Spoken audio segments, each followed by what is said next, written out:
নমস্কার বন্ধুরা, welcome back to my channel. শুরু করছি একটি ভিডিওটা অবশ্যই দেখে বুঝতে পেরেছেন এটা হতে চলেছে টিনু এবং অবশ্য করেই বাচ্চার বাবাকে নিয়ে।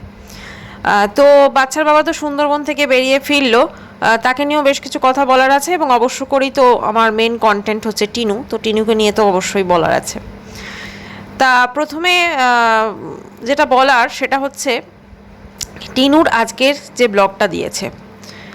আজকে জানেন টিনুকে দেখে সত্যি কথা বলছি একদম মন থেকে খুব মায়া লাগছিল। তার কারণটা আপনারা বলবেন ওকে দেখে মায়া লাগছিল কী ব্যাপার, না মানে ও যে কতটা অসহায় হয়ে গেছে এবং ওর যে সত্যি কি পরিণতি, মানে খুব খুব খারাপ লাগছিল। একটা মেয়ে যে ধরুন নিজের মানে জীবনটা নিজে হাতে নষ্ট করলো এবং এখন সে সত্যি কথা বলতে কি তার বাপের বাড়ি ওদেরকে খুশি করাটাই তার মেন কাজ হয়ে গেছে। সেটা আজকের ভিডিওটা কিন্তু সেটার প্রমাণ। জানি না মানে ওর এই সিচুয়েশন এরকমই থাকবে নাকি এর কোনো বদল হবে, কিন্তু একটাই জিনিস বলবো, খুব খারাপ লাগছে। মানে ওর বাপের বাড়ির লোকগুলো সব এক একটা যেন হিংস্র, মানে এরা হচ্ছে কিরম বলুন তো, মানে এরা এতটা ক্ষতিকারক। মানে টিনু একটা সময় তার শ্বশুরবাড়ির বিরুদ্ধে বিভিন্ন অ্যালিগেশন এনেছে, বধূ নির্যাতনের অভিযোগ করেছে, কিন্তু সত্যি এদের আমি যা দেখলাম আজকের ব্লগে, বিশ্বাস করুন আমি অবাক হয়ে গেছি, ভীষণ ভীষণ অবাক হয়ে গেছি দেখে। বলি, ব্লগটা শুরু করলো টিনু, বললো যে আজকে আমি 2টো ব্লগ শ্যুট করছি, কারণ আমার আগের ব্লগটা প্রমোশন আছে, তো ওটা তো এখনও পাঠানো হয়নি, তো এই ব্লগটা করছি। ও যখন এলো মানে চান টান করে তারপর নিচে খেতে এসেছে, তো যখন খেতে এসেছে ও কথা টথা বলছে, এই করছে, ওর দিকে কিন্তু কেউ ফিরে তাকালোও না। আপনারা হয়তো অনেকেই নোটিস করেছেন। ওর বৌদি দেখলাম, মানে মৌসুমি দেখলাম ভাত বাড়ছে, তো মৌসুমি ভাত বাড়ছে আর ওর কেউ কেউ কিন্তু ফিরে ওদিকে দেখলোও না। ওর দাদা, মৌসুমি, তারপরে ওই যে যে মেয়েটা এসছে রীতা, তো বুঝতেই পারছেন ওর গুরুত্বটা ঠিক কতটা ওই বাড়িতে। আচ্ছা, তারপরে সব খাওয়া দাওয়া হলো, খাওয়া দাওয়ার পর বললো আমরা বেড়াতে যাচ্ছি, হ্যাঁ না ঘুরতে যাচ্ছি বলে ওরা, হ্যাঁ ঘুরতে যাচ্ছি। ঘোরা খাওয়া ছাড়া তো জীবনে আর কিছু নেই ওদের, তাই না? মানে ওইটাই, হয় খাওয়া শুধু খাওয়া আর নয়তো ঘোরা শুধু ঘোরা, ঘোরা খাওয়া একসাথে, এই তো ওর ব্লগের মানে বৈশিষ্ট্য, এর বেশি বই কম কিছু না।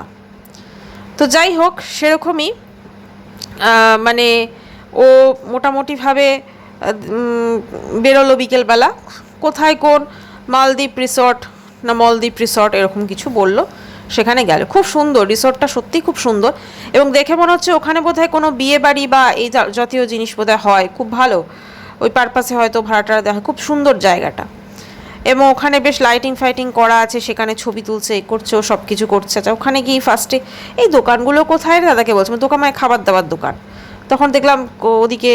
আচ্ছা, আজকে কিন্তু ওর মা পুরো সুস্থ হয়ে গেছে, হ্যাঁ মানে অমাবস্যা কিন্তু পুরোপুরিভাবে সুস্থ। মানে অমাবস্যা এর আগে অসুস্থ ছিল, তো মানে এমন অসুস্থ ছিল যে রাত্রিবেলা উঠে মেয়েকে সেবা করতে হয়েছে, যার জন্য পরের দিন দুপুর 2টো অবধি অমাবস্যা টিনু ঘুমিয়েছে। কিন্তু আজকে অমাবস্যা পুরো সুস্থ, ফিট অ্যান্ড ফাইন, মানে ঘুরতে যাওয়ার নাম করলেই অমাবস্যা সুস্থ হয়ে যায়, বুঝলেন তো? বেশ ভালো থেরাপি, কিন্তু কোনো মেডিসিন কোনো কিছু দরকার পড়বে। তো যাই হোক, সেখানে গেল ঘুরতে টুরতে, এবার তারপরে প্রথমে হলো চা বিস্কুট খাওয়া, তারপরে বোধহয় ফুচকা, আচ্ছা তারপরে হলো আজকে সব একদম বিরিয়ানি। টিনু বলছে আজকে একদম সবার জন্য বিরিয়ানি নেব। আচ্ছা, যখন বিরিয়ানি নিচ্ছে তখন টিনুর মা বলছে লেগ পিসগুলো দেবো, লেগ পিসগুলো ঠিক আছে, হ্যাঁ মানে টিনু বিরিয়ানিটা টিনুই নিয়েছে বোঝাই গেল। আচ্ছা, বিরিয়ানি নেওয়ার পর তারপরে দেখলাম টিনু ওই রাস্তার ওই পারে টিনুর মা এবং টিনুর বৌদি এবং ওই যে রীতা বলে যে মেয়েটি এসছে, তিনজনে মাছ দেখছে। তো এরা টিনুকে ডাকছে, ঠিক আছে, মানে কি, মানে টিনু তো বিলটা পে করবে না, টাকা পয়সাটা তো টিনুকেই দিতে হবে যা কিছু কিনবে, তো সেই জন্য টিনুকে ডাকছে। তারপরে অংশটা কাট হয়ে গেছে, তারপরে সব বাড়িতে ফিরেছে, তারপরে বাড়িতে ফিরে বিরিয়ানিটাকে দম দিয়েছে, মানে এত প্যাকেট বিরিয়ানি কিনেছে। আবার বিরিয়ানি কিনতে কিনতে টিনু বলছে যে বাসি বিরিয়ানি খেতেও দারুণ লাগে, হ্যাঁ মানে বুঝতে পারছেন, মানে মোটামুটি 4-5 প্যাকেট বোধহয় বিরিয়ানি কিনেছে। এবার সব বিরিয়ানিগুলোকে একটা হাঁড়ির মধ্যে ঢেলে তারপরে গরম করেছে আর কি নিচে তাওয়া দিয়ে, তো মনে হচ্ছে যেন বাড়িতে বিরিয়ানি হয়েছে। তো সবাই মিলে বিরিয়ানি খাওয়া হলো, এবং অমাবস্যা কিন্তু আজকে পুরোপুরি সুস্থ, এবং বিরিয়ানি খেয়ে আলটিমেটলি ব্লগটা কিন্তু কমপ্লিট হলো, ঠিক আছে, এরকমই একটা ব্যাপার। আচ্ছা, তো আমার কথা হচ্ছে মানে আমরা যা কিছু দেখতে পাচ্ছি যে সমস্ত কিছু খরচ খরচা টিনুই করছে, এবং আজকে ওর কমেন্ট সেকশনে অনেকে কমেন্টস করছে তোমার বাবা কোথায়, তোমার বাবা কোথায়, তোমার বাবা কোথায়, রিপ্লাই দাও। টিনু কোনো রকম রিয়াকশান দিচ্ছে না। আচ্ছা, টিনুদের যে ওপরের ঘর আছে, সেই ওপরের ঘরে কে থাকে, নাকি ওই ঘরটা কাজ হচ্ছে, নাকি টিনুর বাবা ওই ঘরটায় আছে? সত্যি এটা কিন্তু অবশ্যই ভাবার বিষয়। মানে টিনুর বাবা কি ওপরের ঘরটা থাকছে? আর হয়তো টিনুর ভিডিওতে মুখ দেখাচ্ছে না, যেহেতু দেখুন বাবার এখন কোনো নামও উচ্চারণ করে না। ওই বাড়িতে কি ওর বাবা একেবারেই থাকে না? ওর বাবা থাকে না, অথচ আশপাশের লোকজন ওদের সঙ্গে ঠিক একদম নর্মাল বিহেভ করছে। কীরকম অদ্ভুত লাগছে না? যেটা মনে হচ্ছে টিনুর বাবা অ্যাকচুয়ালি মনে হচ্ছে টিনুদের বাড়ির ওপর তলাটায় থাকে, সেই জন্য ওপর তলাটায় কিন্তু ওর মা এখন শুতে যায় না দেখবেন, এবং সমস্ত কিছু যা হোক করে নিচেই কিন্তু সবাই মিলে পড়ে থাকে, ওরা কিন্তু ওপরে যায় না। হতে পারে, তবে ওপরে কিন্তু ওদের বাথরুমটা কিন্তু ওপরে, হ্যাঁ, মানে ওরা যে চান ঠান করে সব ওপরের বাথরুমেই করে। কি ব্যাপার কে জানে, নিচে কি কোনো বাথরুম নেই কে জানে।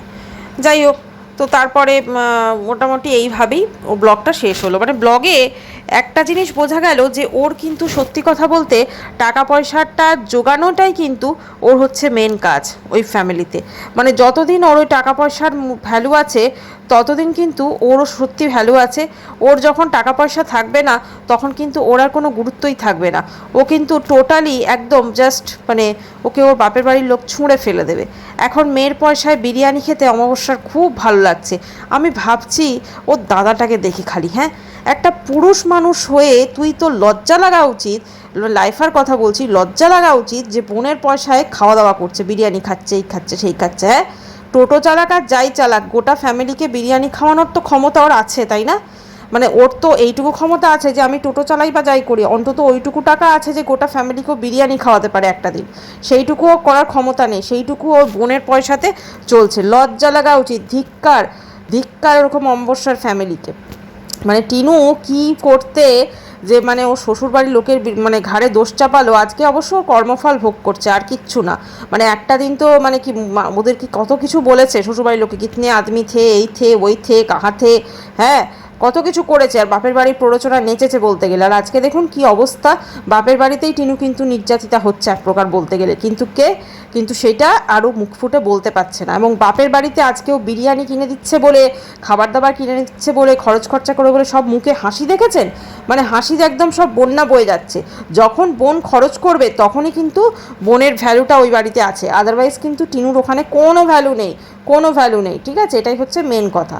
আচ্ছা, এবারে আসি বাচ্চার বাবার কথাটা একটু বলে দিই, তারপর আবার টিনুর কথা ব্যাক করছি। বাচ্চার বাবা বেড়াতে গেছিলো সুন্দরবন, বেশ ভালোই ট্যুরটা দেখিয়েছে এবং মোটামুটি ডিটেলে ট্যুরটা কিন্তু দেখাবার চেষ্টা করেছে, আমরাও কিন্তু সেটা দেখেছি, খুব ভালো লেগেছে। এবং আজকে ট্যুরটায় আমার একটা জায়গায় ভীষণ হাসি পেয়েছে একটা কথা শুনে।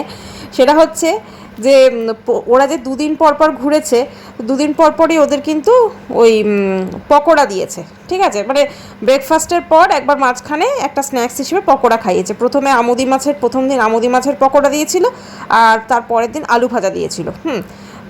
তো আজকে বাচ্চার বাবা বলছে এই আজকে আর পকোড়া দেবে না। না, সত্যি এত হাসি পেয়েছে ওই জায়গাটা। মানে অ্যাকচুয়ালি কি মানে এরকমই ট্যুরগুলো হয়, মানে প্রথম থেকে খুব ভালো দেয় প্রথম দিন। ঠিক আছে, এটা না মানে অনেক জায়গাতে আপনারাও হয়তো দেখবেন। আমরা ছোটোবেলায় একবার মনে আছে ট্রাভেল এজেন্টের সঙ্গে বেড়াতে গেছিলাম, মানে অনেক ছোট তখন। তো যাই হোক, তখন প্রথম দিন না একদম কি বাঙালি খাওয়া দাওয়া দিল, একদম শুক্তো থেকে শুরু করে সমস্ত কিছু, মানে প্রথম দিন প্রচণ্ড সুন্দর থাকে। তারপরে যত দিন যেতে লাগলো দেখলাম বেশ ভালোই নাম করা ট্রাভেল এজেন্ট কলকাতার। তো যত মানে দিন যেতে লাগলো তত কিন্তু খাবার দাবারের যে ইয়েটা সেটা কম হতে লাগলো। ঠিক আছে, তো অনেকের অনেক তখন অভিযোগও শুরু হলো। যাই হোক, তখনকার দিনে ওরকমই ছিল। আমার প্রথম দিনটা ভীষণ সুন্দর দেয়, তারপরে যত দিন যায় না ধীরে ধীরে কমতে থাকে। তো এরকমই আর কি ব্যাপার সমস্ত ট্রাভেলে। তবে এই ক্ষেত্রে কিন্তু বাচ্চার বাবা কিন্তু যে জিনিসটা করেছে, যে ও পুরো ডিটেলে কিন্তু দেখিয়েছে সব কিছু। মানে খাবার দাবার কি, কেউ যদি মাটন না খায় তাকে 2টো ডিম দেবে, বা কেউ যদি এটা না খায় তাকে কি দেবে। তবে যারা মাছ খান না, যারা নিরামিষ খান পুরোপুরিভাবে, অনেকের তো থাকেন যারা মাছ মাংস পেঁয়াজ রসুনও খান না, তাদের ক্ষেত্রে এই ধরনের ট্যুর একদম লস। কারণ তারা সত্যি কথা বলতে কি খেয়ে তৃপ্তি পাবেন না, কি খাবেন তারা, কারণ সবইতেই তো পেঁয়াজ, মানে মাছেরই তো 2-3 রকমের মাছ থাকছে দেখছি ডেলি, মানে 2 রকম তো থাকছেই। তো লাস্টের দিনে দেখলাম কাঁকড়া কাতলা মাছ। তো যারা মাছ খান না তাদের পক্ষে কিন্তু এই ট্যুর পুরো বেকার। আমার মনে হয় না তাদের জন্য আলাদা করে পনির বা আলাদা কোনো অ্যারেঞ্জমেন্ট আছে, কোনো কিছুই নেই। অর্থাৎ তাদের জন্য কিন্তু এই ট্যুর বেকার। মেন হচ্ছে যারা খুব খাদ্যরসিক মানুষ, যারা খেতে ভালোবাসেন, তারা এই ধরনের ট্যুরগুলো খুব ভালো এনজয় করবেন এবং খুব ভালো লাগবে তাদের এই ধরনের ট্যুরগুলো। খাওয়া দাওয়াটাই তো মেন, মানে খাওয়া দাওয়া ছাড়া সত্যি কথা সেরকম কিছু নেই। আর বাংলাদেশে ধরুন কতটুকু, আর বাংলাদেশ বলছি সুন্দরবনে আর কতটুকুই বা কী আর দেখিয়েছে, ওই আর কি। আপনি কি বাঘ দেখতে পাবেন? সত্যি সত্যি সত্যি সত্যি কেউ কোনোদিনও বাঘ দেখতে পারেনি, ঠিক আছে, যারা ট্যুরিস্ট হিসেবে গেছে, ওই আর কি, ওইটুকুই দেখার এবং খাওয়া দাওয়া করা, এর বেশি কিন্তু কিছু নয়। কিন্তু বেশ সুন্দর করে কিন্তু বাচ্চার বাবা, আমি ফার্স্ট টাইম দেখলাম, এটা বলতে আমার কোনো দ্বিধা নেই যে বাচ্চার বাবা মানে সন্দীপ খুব সুন্দরভাবে এই সুন্দরবন ট্যুরটাকে কিন্তু খুব সুন্দরও মানে পুরো ক্যাপচার করেছে। এটা খুব ভালো লাগলো, ভীষণ মানে ডিটেলে ক্যাপচার করেছে, খুব সুন্দর বলার থেকেও ডিটেলে। মানে মানুষ কিন্তু দেখবে এবং দেখে, আমরা তো প্রত্যেকে কি দেখতাম যে ওই একদিন নৌকা বিহার করছে, ধরুন ওই প্রথম দিন ব্রেকফাস্ট দেখতাম, তারপরে খাবার দেখতাম, তারপরে এটাও অনেক জায়গায় দেখিয়েছে সন্ধেবেলা ওদের চাউমিন হয়, তারপরে হচ্ছে রাত্রিবেলা ওই মাংস ভাত বা মাংস ফ্রাইড রাইস এরকম হয়, ওটাও দেখিয়েছে। কিন্তু তারপরে পুরো ডিটেলে একদম পুরো সন্দীপ কিন্তু সত্যি দেখিয়েছে, একদম ডিটেল, পুরো ডিটেলে দেখিয়েছে। তাই অনেকে যারা যাবেন তাদের বেশ অনেক সুবিধা হয়ে যাবে, ঠিক আছে, অনেক সুবিধা হয়ে যাবে ওর ব্লগটা দেখলে। যদিও ওর ব্লগে এখন সেরকম ভিউজ আসে না, তবু যে কজন মানুষ দেখবেন অনেক সাথে সুবিধা হবে ওই ব্লগটা দেখলে। ওই ব্লগটা দেখে গেলে অনেক সুবিধা, আপনারা কোথায় কি ভালো মন্দ সমস্ত কিছু বুঝতে পারবেন। আচ্ছা, এবারে যেটা বলার সেটা হচ্ছে এই যে ধরুন আজকে বাচ্চার বাবা খুব ভালো সুন্দর বাচ্চাটাকে নিয়ে ঘুরে বেড়াচ্ছে, হ্যাঁ, চেষ্টা করছে তো মানুষ করার, ওকে টাইম দেওয়ার, সমস্ত কিছু করার। কিন্তু আজকে ধরুন টিনুও কিন্তু এদের সঙ্গে থাকতে পারতো, কত সুন্দর হতো বলুন তো সব কিছু। কিন্তু আজকে টিনু কি করছে? পড়ে আছে বাপের বাড়িতে, বাপের বাড়ির লোকগুলোকে খুশি করছে। আর বাপের বাড়ির লোকগুলোও কিন্তু আমার যেটা মনে হয় জানেন, বাপের বাড়ির লোকগুলোও চায় না যে টিনুর সত্যি একটা সংসার হোক, টিনু তার সন্তানের কাছে ফিরে যাক, টিনুর একটা সংসার হোক সুন্দর, টিনুর ভবিষ্যৎটা সিকিওর হোক, এটা কিন্তু ওর বাপের বাড়ির লোকও চায় না। কারণ বাপের বাড়ির কাছে টিনু হচ্ছে একটা এটিএম মেশিন। এটিএম মেশিনকে জাস্ট মানে এখন টাকা বেরোচ্ছে তো, না হলে এটিএম মেশিন খারাপ হয়ে গেলে এ লাথি মেরে ফেলে দেবে, এদের যে অবস্থা। আজকে খুব খারাপ লাগছিল যখন টিনু ওই খাবার দাবার কথা ওদের করেছে, তখনই সব মুখে হাসি, একদম বিশাল হাসি, ঠিক আছে। মানে যত টিনু ওদের পেছনে খরচ করবে তত তাদের মুখে হাসি লেগে থাকবে, যত খরচ কমিয়ে দেবে মুখের হাসি উদাও হয়ে যাবে। আজকে দেখেছেন ওই লাইফার হাসিটা, মানে একটা সময় তো লাইফার কবে দেখলাম, দু একদিন আগে, মানে কি বলছিল সেখানে একটু একদম হাসি কমে গেছিলো। এখানে প্রচুর মানুষ কমেন্টস করেছে যে তোমার বাবা কোথায়, তোমার বাবা কোথায়, তোমার বাবা কোথায়।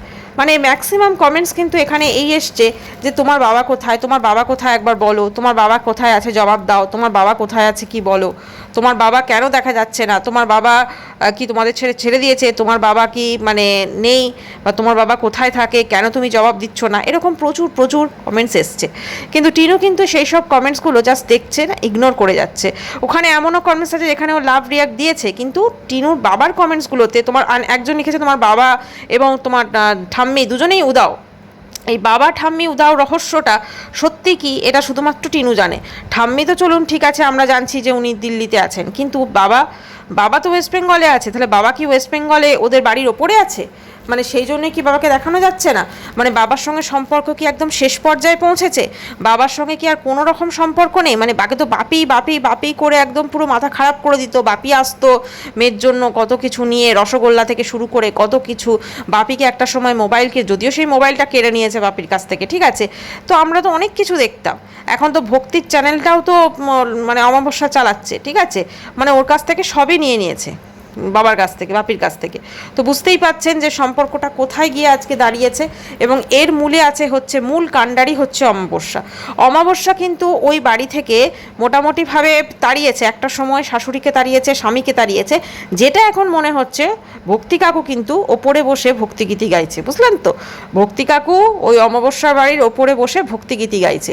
তো এটাই মনে হচ্ছে, যেটাকার কারণটা হচ্ছে মানে ভক্তিবাবু একদমই বাড়ির সব ছেড়ে দেবে। দেখুন যতই হোক তিনি একজন চাকরি করেন এবং কোথাও না কোথাও একটা পুরুষ মানুষ, তো তিনি তো এত নিশ্চয়ই নিশ্চুপ হয়ে যাবেন না যে ওই বাড়িতে কোনো মানে একদম সব কিছু ছেড়ে ছুড়ে দিয়ে নিজে সন্ন্যাসী হয়ে তিনি অন্য কোথাও চলে যাবেন না বা তিনি আলাদা থাকবেন না, ঠিক আছে। ডেফিনেটলি ওই বাড়িতে ওনার অধিকার আছে এবং আমার তো মনে হয় ওই বাড়ির উপরতলাটাই কিন্তু অবশ্য করেই টিনুর বাপি থাকছে এবং সেইটা কিন্তু টিনু আমাদের সামনে কিন্তু পরিষ্কার করছে না। হ্যাঁ, কারণ ওটা এবং বাপিকে যেহেতু দেখাতেও পারবে না সেই জন্য কিন্তু ওই জিনিসটা একদমই পরিষ্কার করছে না। বাপি যদি মানে দেখা যায় বা কোনোভাবে দেখবেন বাপিকে ওখানে কিন্তু ওপরের ওই তলাটা ছিল, আগে তো ওপরের তলায় ব্লক করতো, আগে ওপরের ঘর থেকে অমাবস্যা ব্লক শুরু করতো, অনেক কিছু আমরা দেখেছি। অমাবস্যার ওপরের ঘরে ব্লক শুরু হতো, টিনুরও ব্লক শুরু হতো অনেক ক্ষেত্রে, তারপর টিনু আর অমাবস্যাকে আমরা দেখতাম। এখানে আবার সেই একই কমেন্টস, তোমার বাবা কোথায়, তোমার বাপি কোথায়, তোমার বাপি কোথায়। ম্যাক্সিমাম মানুষ কিন্তু এই ধরনের কমেন্টসই করেছেন যে তোমার বাপি কোথায়, পরিষ্কার করে বলো, কেন বলছো না। তো এতগুলো মানুষ যখন জিজ্ঞেস করছে তাহলে তো টিনুর অবশ্যই উচিত যে ওর বাপি কোথায় সেই জিনিসটা অবশ্যই সামনে তুলে ধরা, তাই না? কারণ বাপি কোথায়, ঠাম্মি কোথায়, বা ঠাম্মি না হয় ঠিক আছে দিল্লিতে আছে আমরা জানি, কিন্তু বাপি কোথায় এইটা এত মানুষ জিজ্ঞেস করছে, তাহলে টিনু কেন সেই জিনিসটা পরিষ্কার করছে না? তার মানে তো অবশ্যই ডাল মে কুচ কালা হে, তাই না? যে বাপি হয়তো ওই ঘরের ওপরেই আছে। আচ্ছা, অমাবস্যা, এই যে ধরুন অমাবস্যার মুখ সবসময় দেখবেন এখন ম্যাক্সিমাম টাইমেই ঝুড়ি হয়ে থাকে, ঠিক আছে। মানে অমাবস্যাও কিন্তু একটা গভীর চিন্তাতে আছে, টিনুও কিন্তু একটা গভীর চিন্তাতে আছে, যে যার চিন্তা এবং তালে ঠিকই আছে। মানে কোথাও না কোথাও বোঝা যাচ্ছে। আজকে আবার আপনারা খেয়াল করেছেন কিনা জানি না, যখন রাত্রিবেলা শুতে এলো টিনু তখন কিন্তু দরজার ছিটকিনিটা বন্ধ করে দিল, ঠিক আছে, ঘরের। তো নিচে কি তাহলে শুয়েছিল, মানে নিচে অমাবস্যা তারপর রীতা ওরা কি শুয়েছিল? হতে পারে। আর একটা ঘরে হয়তো লাইফ আর বউকে নিয়ে শুয়েছিল, এরকমই হবে। কারণ টিনু কিন্তু এখন মোটামুটিভাবে ওর বাপের বাড়িতে মোটামুটি একা হয়ে গেছে, ওর কিন্তু অ্যাকচুয়ালি কেউ নেই ওখানে নিজের বলতে। মানে মাকে হয়তো দেখুন, মায়ের প্রতি একটা টান ভালোবাসা তো অবশ্যই থাকে, তো সেইটাতে হয়তো মাকে কিছুটা হলেও ইম্পর্টেন্স দিচ্ছে, কিন্তু টিনুর যে মানে সত্যিকারের যে ভালোবাসার কেউ মানুষ সেটা কিন্তু সত্যি ওর বাপের বাড়িতে কেউ নেই। বাপের বাড়িতে কিন্তু ম্যাক্সিমাম মানুষ ওকে লুটছে এবং লুটে লুটে শেষ করে দিচ্ছে, এবং যার শুধুমাত্র টাকা পয়সার জন্যই কিন্তু আজকে ওর বাপের বাড়িতে ভ্যালু আছে। এবং সব থেকে বড় কথা দেখবেন অনেকেই টিনুকে বলছে তুমি চলে যাও, নয়ডা চলে যাও, দিল্লি চলে যাও, এই চলে যাও, কিন্তু ওখানেও যেতে পারছে না। তার কারণ অমাবস্যা ওকে যেতে দিচ্ছে না, অমাবস্যা ওর মালপত্র আটকে দিয়েছে। অমাবস্যা কোনোদিনই চায় না যে মেয়ে একদম পুরোপুরিভাবে পাত্তারি গুটিয়ে দিল্লি বা অন্যত্র চলে যাক, কারণ মেয়ে যদি পুরোপুরিভাবে পাত্তারি গুটিয়ে অন্য কোথাও চলে যায় তাহলে কিন্তু মেয়ের মানে যে টাকা পয়সা সেটাতে কিন্তু অমাবস্যার হাত থাকবে না। এই যে অমাবস্যা ধরুন সন্ধেবেলা করে দুদিন পরপরই বা একদিন পরপরই বা প্রতিদিনই ধরুন বেরিয়ে যাচ্ছে, বেরিয়ে গিয়ে বাইরে থেকে চপ, সিঙ্গারা, ঘুগনি, হ্যাঁ, তারপরে হচ্ছে বিরিয়ানি, এই সবগুলো খেতে পাচ্ছেন, চর্বচস্য লেজ্জপ্রিয়। তো যদি এই টিনু চলে যায় তাহলে কিন্তু এইগুলো আর অমাবস্যার খাওয়া হবে না, ঠিক আছে। আর কারণ ছেলে তো ওই মানে মাসে একদিনই এনে দেওয়ার ক্ষমতা রাখে বোধহয়, মানে ওর মানে থাকলেও বোধহয় সেটা করে না, কারণ ছেলে কিন্তু খুব চালাক, টোটো চালাচ্ছে, গাড়ি চালাচ্ছে, ডেফিনেটলি ও কিন্তু মাস গেলে তো একটা টাকা পায় মাইনে, তাই না? তো সেই টাকাটা কি পুরোটাই ওর লেগে যায়? ওর তো কোনো সংসার বলে কিছু নেই, ও তো এখানেই ধরুন এদের সাথে খাচ্ছে। তো দুজনের ওদের ধরুন ব্যাপারে কতটা টাকাই বা খরচ হবে, তাই না? কিন্তু সন্ধেবেলাতেও যে ওকে কিছু কিনতে হচ্ছে খাবার দাবার, সেরকমও তো কিছু না, মোটামুটি সব কিছুই তো বোনের ঘাট দিয়ে চলে যাচ্ছে। তাহলে ওর টাকা পয়সাগুলো কোথায় যাচ্ছে? লাইফার যে টাকাটাও প্রতি মাসে যে পাচ্ছে সেই টাকাটা কোথায় যাচ্ছে? আর টিনুর একটা ব্যাপার দেখবেন, ও কিন্তু এই ধরনের যেদিন ওর মা ধরুন রান্না করলো না বা কিছু করলো না, ও কিন্তু ভুলেও কিন্তু ওর ওই মৌসুমি মানে বৌদিকে কিন্তু কখনো হেল্প করে না, বৌদি কিন্তু নিজেই কাজকর্ম করে, ঠিক আছে। ধরুন সেই হিসেবেও কিন্তু আর বৌদি ননদের কিন্তু একটা অশান্তি কিন্তু শুরু হয়েছে, চাপা অশান্তি। আজকে যখন দেখলাম বাইরে ওরা বিস্কিট নিচ্ছে, তো বিস্কিট নিয়ে যখন সবাইকে বিস্কিট দিচ্ছে তখন টিনু দেখলাম ইশারা করে মাকে বললো ওকেও বিস্কুটটা দাও, ঠিক আছে। মানে পুরোপুরিভাবে কিন্তু একটা অশান্তি কোথাও না কোথাও শুরু হয়েছে, এবং এই অশান্তিটা কিন্তু এখনও ঠিকঠাক হয়নি। আমি সেদিনকে আগের ভিডিওতেই বলেছিলাম যে ওর সঙ্গে ওর কিন্তু একটা কোথাও না কোথাও সম্পর্কের একটা অবনতি হয়েছে ওর বৌদির সাথে, এবং সেটাই খুব স্বাভাবিক। কারণ দেখুন কেউই সহ্য করবে না যে তার ননদ সে যতই টাকা পয়সা দিক আর যতই যাই হোক, সে মানে দুটো অবধি পড়ে পড়ে ঘুমোক, বেলা দুটো অবধি পড়ে পড়ে ঘুমোক, আর সকাল থেকে সমস্ত রান্না বান্না সমস্ত কিছু ওর বৌদি করুক, ঠিক আছে। তো এটা কিন্তু কেউই সহ্য করবে না, কারণ ও কিন্তু কখনো দেখবেন মৌসুমীকে সেইভাবে কিন্তু কোনো কাজে হেল্প করে না। কদিন তো খুব হলো রান্না বান্না, ঠিক আছে, বাড়ি থেকে এলো তার জন্য রুটি করলো, চিকেন করলো, এই সমস্ত কিছু রান্না করলো, কদিন খুব আসার পর রান্নাবান্না হলো। কিন্তু এখন দেখবেন রান্নাবান্নার কিন্তু আর টিনু সেভাবে করছে না, ঠিক আছে। ওই মাঝে মাঝে চা, তারপরে আজকে দেখলাম কফি খাবে, আর সবসময় ওই পুক্কু আর মধ্যে বড় বাবা না কি একটা বলে, কি বড়দা না কি একটা বলে, হ্যাঁ, তো ওই রকম ওই বড়দা আর হচ্ছে পুক্কু, তো এই দুজন ওদের বাড়িতেই মোটামুটি পড়ে থাকে, সারাদিন খাবার দাবার সমস্ত কিছু, যেমন কফি করছে সেখানেও মানে এই ফ্যামিলিটার সঙ্গে ওদের খুব ভালো একটা সম্পর্ক, এটাই বোঝা যাচ্ছে। কিন্তু এখন কথা হচ্ছে যে টিনুর বাবা ডেফিনেটলি ওদের ওই বাড়ির ওপরেই মনে হচ্ছে আছে, সেই জন্যই ওপরে ঘরটা দেখানো যায় না, কারণ টিনুর বাবা বলে দিয়েছে আমি থাকবো, কারণ আমি আমার ঘরের হয়তো ভাগ ছাড়বো না। এটা হতেই পারে, কারণ তিনি পুরোপুরিভাবে ঘরের ভাগটা ছেড়ে দেবেন, এটা কিন্তু সত্যি কোনোভাবে হতে পারে না, না এটা আমাদেরও একটু অবশ্যই ভাবতে হবে। এবং ছেড়ে ছুড়ে দিয়ে তিনি সব কিছু ওদের দিয়ে চলে যাবে, সেটা কখনোই সম্ভব না। তবে যেটা যদি তিনি এটা করে থাকেন, তিনি অবশ্যই ঠিক কাজ করেছেন, কারণ না হলে অমাবস্যা এবং তার ওই ছেলে লাইফা, এরা কিন্তু ভবিষ্যতে টিনুকেও কিন্তু ওই বাড়িতে টিকতে দেবে না। এটা কিন্তু অবশ্যই ভাবার বিষয়। যদিও এখন আইনত দিক থেকে দেখতে গেলে ছেলে মেয়ে দুজনেরই কিন্তু বাড়ির প্রতি সমান অধিকার, কিন্তু যদি পুরোপুরিভাবে মানে বাড়িটা যদি অমাবস্যার কন্ট্রোলে চলে আসে, তাহলে কিন্তু টিনু কিন্তু ভবিষ্যতে ওই বাড়িতে থাকতে পারবে না, এটাই হচ্ছে মেইন কথা। সেই জন্য কিছুটা অংশ যদি বাড়ির মানে যে কর্তা মানে ভক্তিবাবুর হাতে থাকে, তাহলেও কিন্তু টিনু ওই বাড়িতে ভবিষ্যতে থাকার একটা সম্ভাবনা আছে, এবং ও জোর খাটিয়ে কিন্তু থাকতে পারবে। আর আইনের চক্করে গেলে ধরুন, যখন এই আইনের মানে সমস্ত কিছু শেষ হবে, তখন কিন্তু সত্যি কথা মানে হয়তো টিনু ওরও বয়স হয়ে যাবে, এ হয়ে যাবে, ঠিক আছে। তো সেক্ষেত্রে দেখতে গেলে ইনস্ট্যান্ট রিলিফ কিন্তু সেভাবে হবে না, কারণ টিনুর আলটিমেটলি ধরুন ভবিষ্যতে নিজস্ব থাকার জায়গা কিন্তু শুধুমাত্র ওর ওই বাপের বাড়ি, এছাড়া কিন্তু আর কোথাও গিয়ে থাকতে পারবে না। কারণ আমি যদি ধরি ডিভোর্সও হয়ে যাবে মানে বাচ্চার বাবার সাথে, তাহলেও কিন্তু যদিও আমাদের দেশের আইনে আছে যে থাকার জায়গা দিতে হবে, এই দিতে হবে, ওই দিতে হবে, কিন্তু ওকে সেরকমভাবে কিন্তু ব্যবস্থা মনে হয় না করতে পারবে।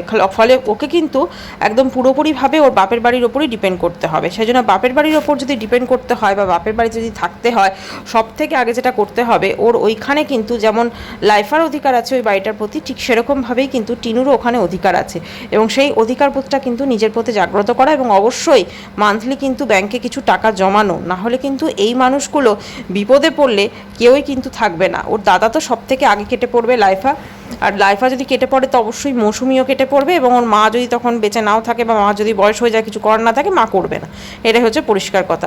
সেই জন্য সবসময় একটা কথা আছে যে ভাবিয়া করিও কাজ, করিয়া ভাবিও না। আজকে টিনু যদি একটু ভেবে কাজ করতো, একটু যদি নিজের ইমোশনকে যদি কন্ট্রোল করতে পারতো, তাহলে হয়তো আজকে এই দিনটা ওকে দেখতে হতো না। কারণ ফোকলার মতো একটা হনুমানের জন্য ও পুরো জীবনটাকে আজকে বরবাদ করেছে। ফোকলু তো দেখুন মানে কি বলবো, একটা পুরুষ মানুষ হয়ে দিব্যি ঘুরে বেড়াচ্ছে, দিব্যি ধরুন নিজের মতো রয়েছে, এই করছে, কিন্তু মাঝখান থেকে একটা সব থেকে বেশি যদি ক্ষতি কারুর হয়ে থাকে, তাহলে সেটা হচ্ছে টিনুর, আর কারুর কিন্তু ক্ষতি হয়নি। বাচ্চার বাবাও কিন্তু মোটামুটি একটা সাংসারিক জীবনের মধ্যে আছে, সাংসারিক লাইফের মধ্যে আছে, সে বাচ্চাকে নিয়ে বেড়াতে যাচ্ছে, মা বাবাকে নিয়ে বেড়াতে যাচ্ছে, সব কিছু মিলেমিশে তার কিন্তু একটা স্টেবল লাইফ আছে। কিন্তু টিনুর কিন্তু সেক্ষেত্রে দেখতে গেলে কোনো রকমই স্টেবল লাইফ নেই, এবং ওর কিন্তু পুরোপুরিভাবে ওর ওখানে থাকাটা ডিপেন্ড করে ওর বাপের বাড়ির লোককে ও কতটা খুশি রাখতে পারছে, বাপের বাড়ির লোকের পেছনে কত টাকা ওড়াতে পারছে, কত টাকা ওদের কতটা চাহিদাও পূরণ করতে পারছে, এইটার উপর ডিপেন্ড করে কিন্তু ওর ওই বাপের বাড়িতে থাকার যে মানে সব কিছু, ঠিক আছে। তো সেই জন্য ওকে একটা জিনিস অবশ্যই ভাবতে হবে যে ভবিষ্যতে কিন্তু ওর ওই দাদা ওকে কোনোভাবেই দেখবে না, কারণ ওর দাদা এখনই যা অবস্থা, এখন তো টিনু তবু করে, অনেকটাই করে, ধরুন এই খাওয়া দাওয়া খরচা তো সমস্ত কিছু তো টিনু ব্যয় করছে, তো সেখানে ওর দাদা কিন্তু কিছুই করছে না। এত কিছুর পরেও কিন্তু ওর দাদা দেখবেন মাঝে মাঝে ওর সাথে কথা বলে না, বা খুব খারাপ বিহেভ করে, বা হয়তো প্রচণ্ডভাবে মানে ওকে ছোট করে, এটা আমরা দেখেছি কিন্তু যখন কোনো কিছু এমন ইয়ার কি করছে, ঠিক আছে। তো সেগুলো তো সেক্ষেত্রে যখন টাকা পয়সা থাকবে না, তখন এই দাদা কিন্তু আরও বদলে যাবে, এবং এই দাদা কিন্তু তখন ওকে আর ঘরে থাকতেও দেবে না, এটাই হচ্ছে মেন কথা। কারণ দাদার মধ্যে একটা দাদা দেখতে গুন্ডা গুন্ডা টাইপের হয়ে গেছে কীরকম একটা, ঠিক আছে। মানে এই জিনিসটা টিনুকেই ভাবতে হবে যে ভবিষ্যতে ওর ভবিষ্যতের জন্য কিন্তু ওকেই ভাবতে হবে, ওর ভবিষ্যতের জন্য কিন্তু কোনোদিনও অমাবস্যা ভাববে না। অমাবস্যা সবসময় ভাববে সোনাই সোনাই করে ওর ছেলের জন্য ভাববে, ঠিক আছে, সোনা সোনা সোনা করে ওর ছেলের জন্য ভাববে, কারণ উনি ছেলেকেই সব থেকে বেশি ভালোবাসেন। মেয়ের জন্মদিনে তিনি যেমন পায়েসও করতে পারেন না একটুখানি, গিফট দেওয়া তো দূরের ব্যাপার, কিন্তু ছেলের বউয়ের জন্মদিনে উনি কিন্তু পায়েসও করেন, উনি কিন্তু গিফটও দিতে পারেন। তাই বুঝতেই পারছেন এই মহিলা কতটা খতরনাক, এবং এই মহিলার থেকে টিনুর অবশ্যই দূরে থাকা উচিত, এবং তার সাথে একটু সাবধানও থাকা উচিত, যেন ভবিষ্যতে ওই বাড়িতে ও নিজের একটা জায়গা ধরে রাখতে পারে। এটার জন্য অবশ্যই ওকে অনেক সাবধানতা অবলম্বন করতে হবে, এবং অনেক ব্যবস্থাও নিতে হবে। যাই হোক বন্ধুরা, সময় তো অনেক কিছু জবাব দিয়ে দিয়েছে, আরও হয়তো দেবে। এই ভিডিওটা এখানেই শেষ করছি। চ্যানেলটি বেল আইকন প্রেস করে অবশ্যই সাবস্ক্রাইব করবেন। বাই, সবাই।